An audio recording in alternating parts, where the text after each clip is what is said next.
Sreenarayana trophy വള്ളംകളി നടക്കുന്നത് കന്നീറ്റിക്കായൽ, Karunagappally. Sreenarayana Jayanti boat race നടക്കുന്ന സ്ഥലം കുമരകം. ശ്രീനാരായണ ഗുരുവിൻ്റെ ഏറ്റവും ഉയരം കൂടിയ പ്രതിമ സ്ഥിതി ചെയ്യുന്നത് കൈതമുക്ക്, തിരുവനന്തപുരം. കേരളത്തിലെ ആദ്യത്തെ ഓപ്പൺ സർവകലാശാലയായ ശ്രീനാരായണ ഗുരു ഓപ്പൺ സർവകലാശാല സ്ഥിതി ചെയ്യുന്നത് കൊല്ലം. ഭാരതത്തിൽ ഇന്ന് ജീവിച്ചിരിക്കുന്ന പരമഹംസന്മാരിൽ സ്വാമിയെപ്പോലെ പരിശുദ്ധാത്മാവായി മറ്റൊരാളുമില്ല എന്ന് പറഞ്ഞത് ടാഗോർ.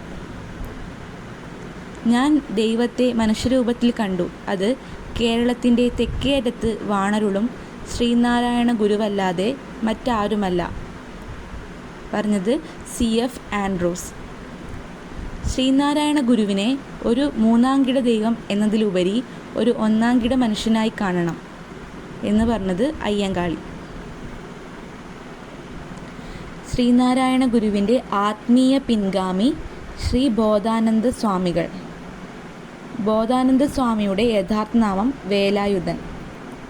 ശ്രീനാരായണ ഗുരുവിൻ്റെ ശിഷ്യനായ വിദേശി ഏണസ്റ്റ് ക്ലർക്ക്. ശ്രീനാരായണ ഗുരുവിൻ്റെ അവസാന ശിഷ്യൻ ആനന്ദതീർത്ഥൻ. 1923 നീലഗിരിയിൽ നാരായണ ഗുരുകുലം സ്ഥാപിച്ചത് നടരാജഗുരു, ഡോക്ടർ പൽപ്പുവിൻ്റെ രണ്ടാമത്തെ മകൻ. 1881 അഞ്ചുതെങ്ങിൽ സ്കൂൾ സ്ഥാപിച്ചു. 1887 അരുവിപ്പുറത്ത് സ്ഥിര താമസം ആരംഭിച്ചു. 1888 അരുവിപ്പുറം പ്രതിഷ്ഠ. 1898 അരുവിപ്പുറം ക്ഷേത്രയോഗം, വാവൂട്ടുയോഗം രൂപീകരിച്ചു. 1901 തിരുവിതാംകൂർ സർക്കാർ സാമൂഹിക പരിഷ്കർത്താവായും മതാചാര്യനായും പ്രഖ്യാപിച്ചു. 1904 ശിവഗിരി മഠം സ്ഥാപിച്ചു. കോടതി വ്യവഹാരങ്ങളിൽ നേരിട്ട് ഹാജരാക്കുന്നതിൽ നിന്നും ഇളവ് ലഭിച്ചു.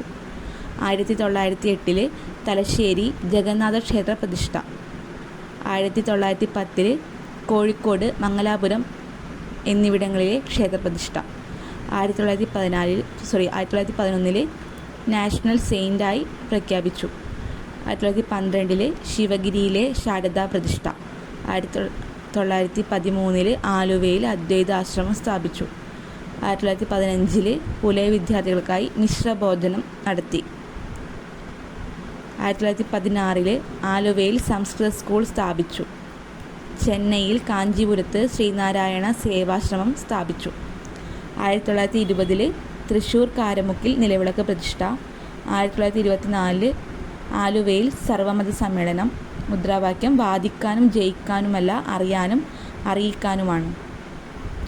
1927 കണ്ണാടി പ്രതിഷ്ഠ. പള്ളുരുത്തി SNDP യോഗം ഗുരു അവസാനമായി പങ്കെടുത്ത പൊതുസമ്മേളനം. 1928 ശ്രീനാരായണ ധർമ്മസംഘം ട്രസ്റ്റ്.